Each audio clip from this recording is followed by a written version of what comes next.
기록을 파헤치던 제 눈을 의심했습니다. 1945년 7월 칠흑 같은 태평양 한가운데 수면 위를 떠도는 900명의 사내들이 있었습니다. 그들이 의지할 곳이라고는 얇은 구명조끼 하나뿐이었습니다. 그리고 발밑대 심연에는 피냄새를 맡은 수백 마리의 상어떼가 도사리고 있었죠. 인류 역사상 가장 치명적인 무기를 배달했던 자랑스러운 군함이었습니다. 불과 며칠 뒤 해군 역사상 최악의 무덤이 될 줄은 아무도 몰랐습니다. 여기서 첫 번째 의문이 시작됩니다. 세계 최강을 자부하던 미 해군은 왜 4일 동안이나 자신들의 배가 사라진 것을 몰랐던 걸까요? 시계를 조금 앞으로 돌려보겠습니다. 인디애나폴리스함의 임무는 히로시마에 투하될 원자폭탄 리틀보이의 핵심 부품을 티니안 섬으로 배송하는 것이었습니다. 시산을 바꿀 화물을 무사히 내려놓은 배는 괌을 거쳐 레이테 섬으로 향했습니다. 지옥을 향한 항해의 시작이었죠. 출항 전 찰스 맥베이 함장은 구축함 호위를 강력하게 요청했습니다. 적의 잠수함이 도사리는 바다를 홀로 건널 수는 없었으니까요. 하지만 해군 지휘부는 일본 잠수함의 위협이 전혀 없다며 그의 요청을 단칼에 거절합니다. 음파 탐지기의 소나조차 장착되지 않은 거대한 순양함이 눈과 귀를 가린 채 사지로 내몰린 겁니다. 이것이 비극을 부른 첫 번째 단추였습니다. 1945년 7월 30일 밤 12시 14분 칠흑 같은 어둠을 뚫고 일본군 잠수함 I-58에서 어뢰 2발이 발사됩니다. 거대한 괴눈과 함께 선체를 타격한 어뢰는 배를 그대로 두 동강 내버렸습니다. 인디애나폴리스함이 바닷속으로 완전히 사라지는데 걸린 시간은 단 12분. 300여 명의 승무원은 배와 함께 차가운 심연으로 끌려 내려갔습니다. 그리고 남은 900여 명의 사내들은 칠흑 같은 바다 위로 몸을 던져야만 했습니다. 그들을 기다리고 있는 것이 어떤 지옥인지 상상조차 하지 못한 채 말입니다. 날이 밝아오자마자 위 참상이 낱낱이 눈에 들어왔습니다. 구명보트는 턱없이 부족했고 병사들은 널빤지 조각에 매달려 거친 숨을 몰아쉬었죠. 첫날 그들을 덮친 진짜 적은 어뢰 폭발로 인한 끔찍한 화상과 뼛속까지 파고드는 저체온증이었습니다. 기름때를 뒤집어 쓴 채 고통과 추위에 떨어야만 했습니다. 하지만 상상할 수 없던 지옥은 이틀째 아침과 함께 찾아왔습니다. 짙은 피냄새를 맡고 바다의 포식자들이 몰려오기 시작한 겁니다. 무리를 지어 나타난 장용상어 떼는 처음에는 수면에 떠있는 싸늘한 죽음들을 무참히 뜯어먹기 시작했습니다. 그러나 피맛을 본 상어들은 이내 살아있는 수병들을 향해 이빨을 드러냈습니다. 병사들은 서로 뭉쳐 미친 듯이 발장구를 치며 저항해야만 했죠. 외곽에 몸을 웅크리고 있던 병사들이 비명과 함께 하나둘씩 바닷속으로 끌려 들어갔습니다. 맑았던 태평양의 바닷물이 순식간에 핏빛으로 물들었습니다. 3일째가 되자 내리쬐는 떼약볕 아래 극도의 탈수증이 생존자들의 목을 조여왔습니다. 인간의 이성이 무너지기 시작한 시점입니다.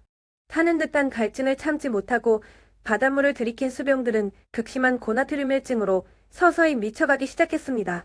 배 밑에 시원한 물이 있다거나 일본군이 쳐들어왔다는 환각에 빠진 병사들이 전우를 무차별적으로 공격하는 참극이 벌어졌습니다. 스스로 구명조끼를 벗어던지고 깊은 바닷속으로 몸을 던지는 사람들도 속출했습니다. 이제 상어보다 더 무서운 것은 바로 미쳐버린 동료와 환각이었죠. 지옥의 4일차, 인간의 한계를 시험하던 생존자들의 눈동자에서 마침내 희망의 빛이 완전히 사라졌습니다. 유일한 생명줄이었던 구명조끼의 부력이 한계에 다다랐습니다. 살아남은 자들조차 무거운 조끼와 함께 소리 없이 물속으로 가라앉기 시작했습니다. 굶주림과 광기 그리고 포식자의 습격 속에서 생존자들은 다가오는 죽음을 담담히 기다렸습니다. 구원의 희망을 모두 포기해버린 것입니다. 8월 2일 오전 기적처럼 대잠 초객의 한 대가 바다에 길게 늘어진 기름띠를 발견합니다. 조종사 첩 갱중이의 시선이 그곳에 머물렀죠. 처음엔 일본군 잠수함인 줄 알았습니다. 하지만 다가간 그의 눈앞에 펼쳐진 건 수백 명의 처참한 생존자들이었습니다.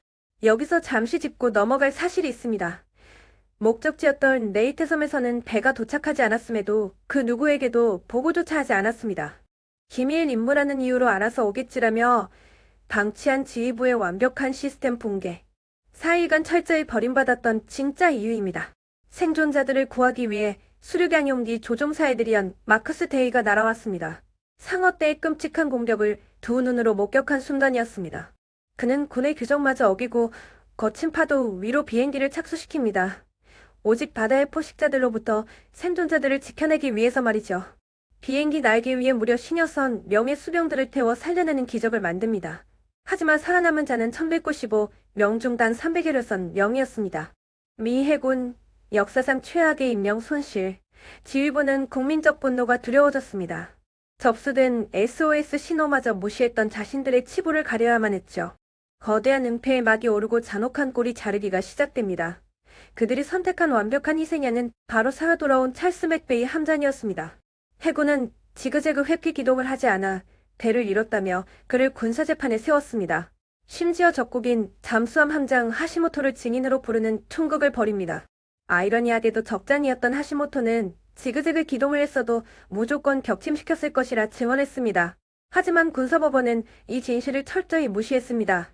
유죄를 선고받은 함장의 삶은 평생 유가족들의 원망 섞인 편지로 얼룩졌습니다. 살아남았다는 죄책감이 매일 밤 그의 숨통을 조였을 겁니다. 1968년 아내와 사별한 맥베이 함장은 자신의 정원에서 스스로 생을 마감합니다. 그의 한 손에는 낡은 장난감 병정 하나가 쥐어져 있었습니다. 그렇게 진실은 영원히 심해 밑바닥에 묻히는 듯했습니다. 아무도 감히 거대한 해군의 장벽에 맞서지 못했으니까요. 1996년 12살 소년 헌터, 스콧이 학교 역사 숙제를 위해 참전 용사들을 찾아가기 전까지는 말입니다. 150여 명의 생존자 인터뷰가 모이자 굳게 다퉜던 진실의 문이 부서지기 시작했습니다. 해군이 조직적으로 은폐했던 기만극이 세상에 드러난 겁니다. 살아남은 자들은 증언했습니다. 상어 때의 공포보다 지휘부의 철저한 외면과 은폐가 그들의 영혼을 더 잔인하게 물어뜯었다고 말이죠. 소년의 집념과 생존자들의 외침은 결국 미국 의회를 움직였습니다. 2000년이 되어서야 비로소 맥베이 함장은 쉰다서 태만의 무죄를 선고받습니다. 명예의 회복이 이루어졌습니다. 하지만 제독의 별을 달고도 남았을 한 남자의 인생은 이미 억울한 오명 속에서 산산조각이 난 뒤였습니다. 전쟁의 포화는 거대한 순양함을 태평양 깊은 곳으로 침몰시켰습니다. 하지만 진실을 그보다 더 깊은 곳으로 가라앉힌 것은 인간의 비겁함이었습니다. 지옥 같은 바다에서 살아남았지만 평생을 무거운 죄책감에 시달려야 했던 함장. 그리고 무고하게 희생된 수령들의 넋을 우리는 기억해야 합니다. 역사는 묻습니다. 그날의 참극에서 우리는 무엇을 잊고 살아가는가? 지금까지 태평양의 눈물, 인디애나폴리스함에 숨겨진 진실이었습니다.